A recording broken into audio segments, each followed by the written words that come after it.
मेरठ के जिस कमरे में सौरव राजपूत की बेरहमी से हत्या की गई थी, उस कमरे का वीडियो सामने आया है। इस वीडियो में वो बेड भी दिख रहा है जिसमें सौरव लेटा था और लेटे लेटे ही मुस्कान और साहिल ने उसके सीने में चाकू घोंप दिया था।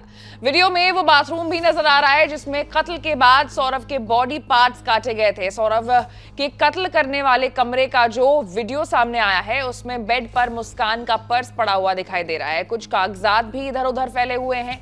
अलमारी के ऊपर एक सूटकेस भी नजर आ रहा है। पूरा कमरा अस्त व्यस्त है, सामान इधर उधर बिखरे हुए हैं। जिस बेडरूम में सौरव की हत्या की गई वहां पर एक मिक्सर मिला है। आशंका जताई जा रही है कि डेड बॉडी को ड्रम में भरने के लिए मुस्कान और साहिल ने सौरव के शरीर की हड्डियों को इसी मिक्सर में क्रश करने की कोशिश की थी। मर्डर के बाद मुस्कान और साहिल ने सौरव की बॉडी के 15 से ज्यादा टुकड़े करे थे। इसके बाद उसे एक नीले रंग के ड्रम में भर दिया और फिर ड्रम को सीमेंट डाल करके जाम यानी कि सील कर दिया। गौरतलब है कि इससे पहले हत्यारोपी साहिल के कमरे की तस्वीरें सामने आई थी। उसके कमरे की दीवारों पर अजीबोगरीब चित्र बने हुए दिखाई दिए थे। शैतान और भगवान भोलेनाथ की तस्वीर भी मिली थी। उसका कमरा किसी तंत्र मंत्र करने वाले शख्स के घर जैसा लग रहा था। पुलिस के मुताबिक सौरव का कटा हुआ सिर और हाथ साहिल अपने कमरे में लेकर के गया था। सौरव राजपूत हत्याकांड की पोस्टमार्टम रिपोर्ट भी अब सामने आ गई है और उसके बाद हैवानियत की नई जो परतें हैं वो खुल रही हैं। रिपोर्ट्स में ऐसे खुलासे किए गए हैं जो किसी ने कभी भी सोचा नहीं था, जो ख्याल लोगों को अब झकझोर रहा है। हत्या बेहद निर्मम तरीके से की गई थी।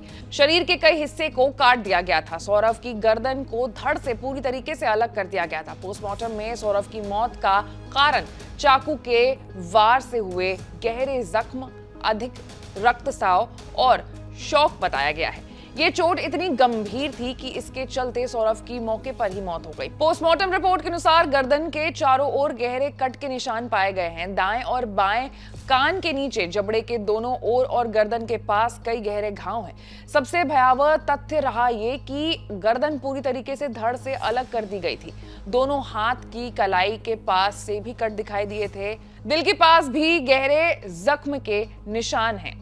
छाती में बाईं तरफ 6x3 सेंटीमीटर जितना बड़ा गहरा घाव भी नजर आ रहा है। मेरठ पुलिस के मुताबिक मुस्कान ने पति सौरव की हत्या के लिए अपने प्रेमी साहिल के साथ मिलकर के खौफनाक प्लान बनाया था। 3 से 4 मार्च को सौरव राजपूत की हत्या करके और शव को टुकड़े टुकड़े करके नीले रंग के ड्रम में सीमेंट से सील करने के बाद मुस्कान रस्तोगी और साहिल शुक्ला 10 मार्च को कसौल पहुंचे थे। वो वहां 6 दिन ठहरे और बाद में 16 मार्च को चेकआउट किया। 17 मार्च को दोनों वापस मेरठ लौटे और 11 को मुस्कान ने साहिल के बर्थडे भी वहां पर सेलिब्रेट किया था। फिलहाल दोनों जेल में है। परिवार वालों ने उनसे नाता रिश्ता तोड़ दिया है। माँ बाप मुस्कान के लिए फांसी की मांग कर रहे हैं। इस पूरे मामले में आपकी क्या राय है, आप हमें कमेंट में जरूर बताएं और ऐसे तमाम बड़े खबरों से अपडेटेड रहने के लिए हमारे चैनल को लाइक, सब्सक्राइब और शेयर करना ना भूलिएगा।